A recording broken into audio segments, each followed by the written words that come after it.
Hello everyone. Today we are going to deal about keys. So let us check what is a key. Key is nothing, it is just a column which uniquely identifies the record. That is meaning of the term key. Now let us proceed to primary key.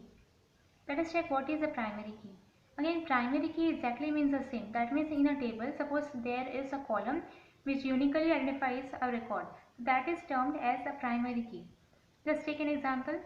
Suppose we have a table name is student. Suppose here we have four columns. The very first is roll number, name, gender as well as marks.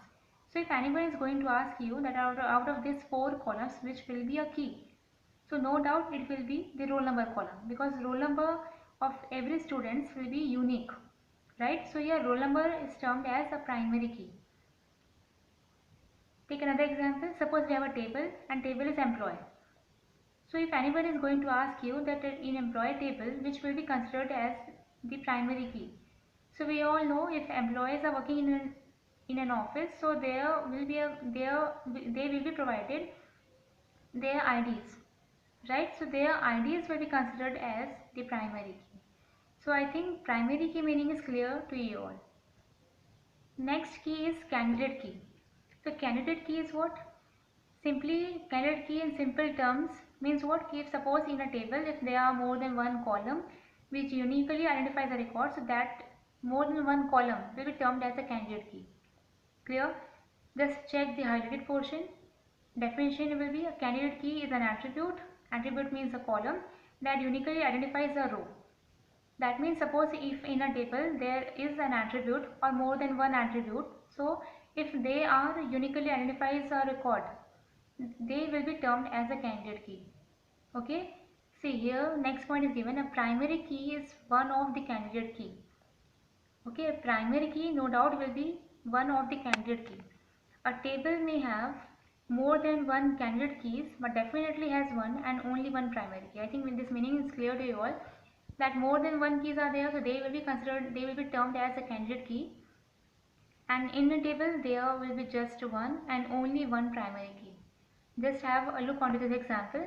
Here table name is a student.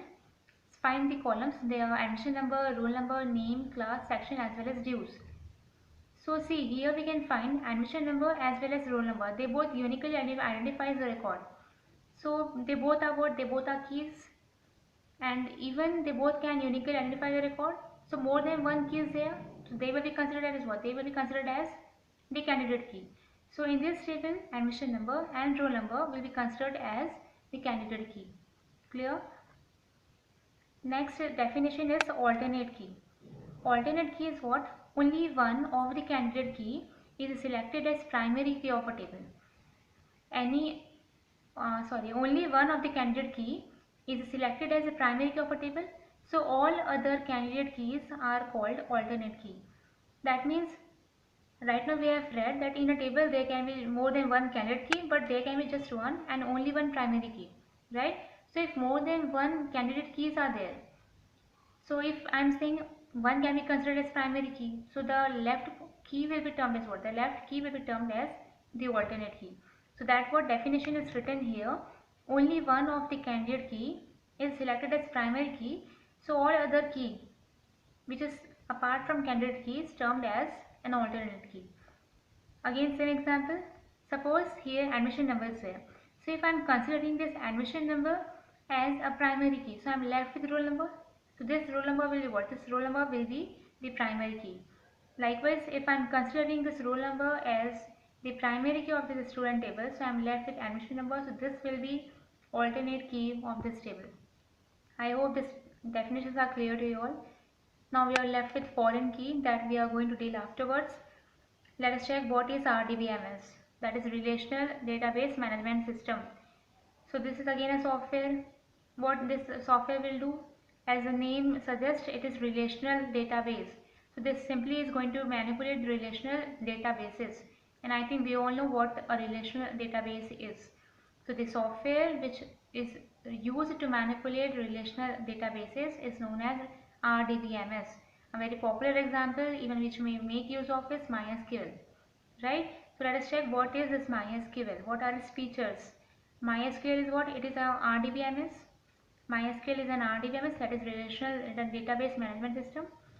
Let us check what are its features. The very first is it is released under an open source license. That means what? A software which is freely available is termed as a free software, and a software whose license and whose source code is available to the customers is termed as an open source software. So MySQL is what? It is an open source software. That means the source code is available, changes can be done, it can be easily modified, and it's freely available. That means we are not supposed to pay for this. Yes. Second is it has superior speed, is easy to use and is reliable. No doubt, it's very fast and it's very even easy to use.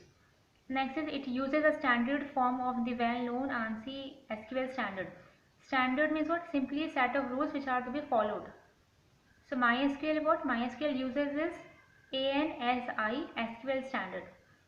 Next one, it is platform independent application. That means MySQL works on various platforms. Platforms means what? It means operating system.